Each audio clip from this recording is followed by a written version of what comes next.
Magandang araw ka Grace Farming. Ayan na po yung mga sumibol ng ating mga sisiw. Kita ko po sa inyo ha. Na sana mabugaw.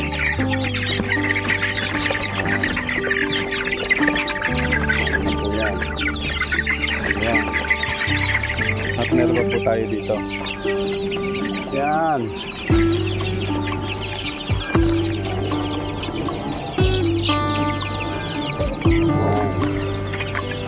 Ang pinagkaiba ho nito, meron mo siyang salo. Yung ipot nila, sasaluhin. Ayan. Napansin nyo ba? Itong mga ipot nila, sobrang dami. Ayan. Sobrang dami ng mga ipot na yan. Bakit walang kabangaw-bangaw?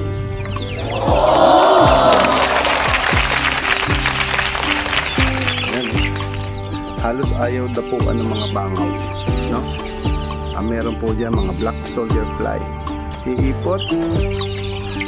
Pagkaipot, babagsak sa mga salo. Yan. Napapakinabangan pa natin ang ating mga ipot. Kuha po tayo ng mga ipot para ipakain sa mga black soldier fly na nandoon sa nilagyan doon.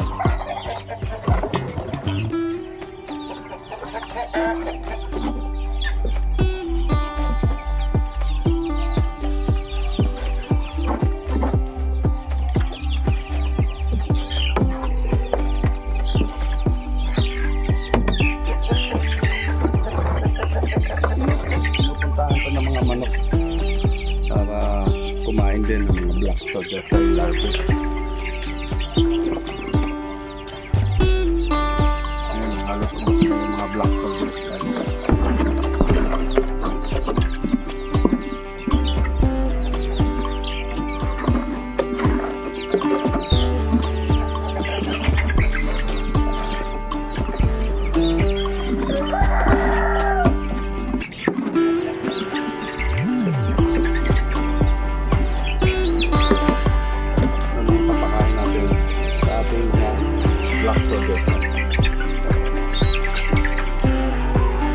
Ating mga black soldier fly na kinain nila na mga ipot, naging pina na.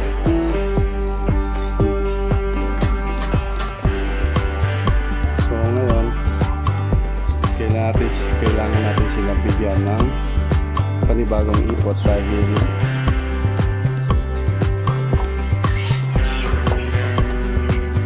wala na silang pagkain. So, palatandaan na wala silang pagkain na naubos na nila. Naging pulbos na yung mga pagkain nila.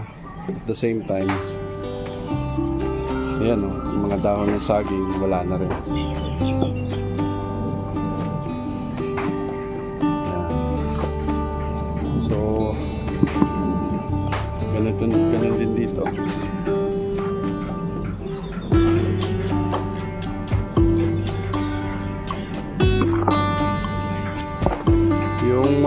Moisture content kailangan hindi tuyong-tuyo at hindi naman basang-basa, ano. So kaya yung lalagyan natin ng ipot ito ay babasahin natin ng 30%.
ipapakain natin yun sa ating mga black soldier fly.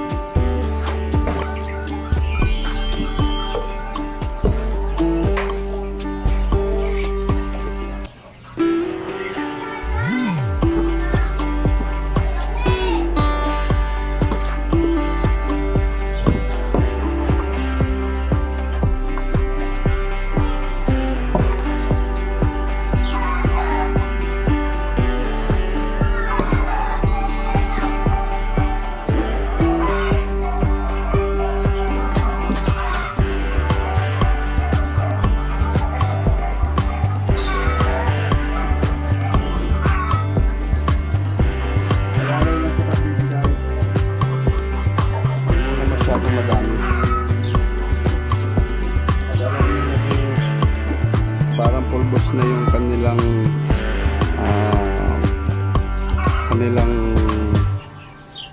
kinakainan. That's the time na maglagay kayo uli ng panibago.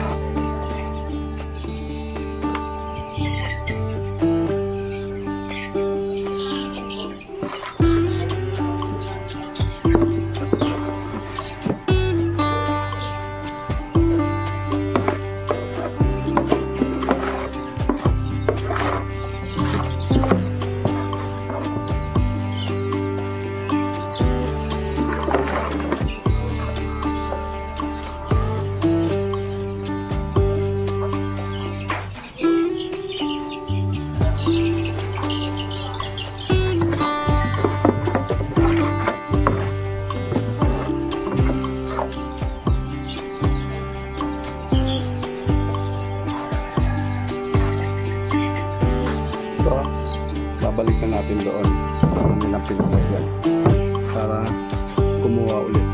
Balik ulit.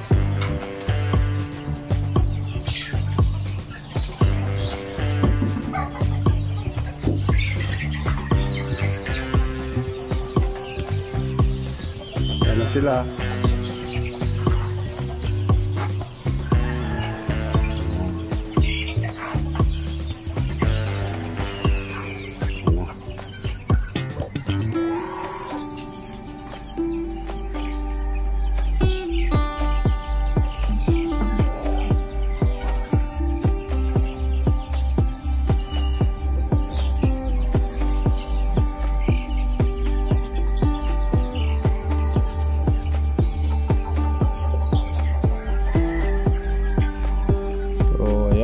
Kinakain na nila.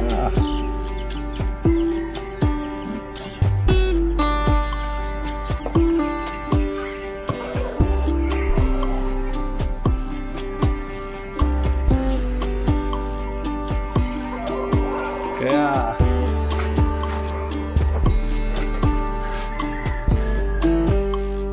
kay Grace Mami, kung umabot ka dito sa dulo ng video na ito, makihingi naman po ako ng suporta sa pagka-like, pag-click, pagka-subscribe at pag-share, no? At i-comment nyo na rin po kung ano pa po yung mga pwede natin i-discuss at mga tanong, ano po. Kaya, ayun, ka-Grace Farming, maraming salamat po. The Grace Farming.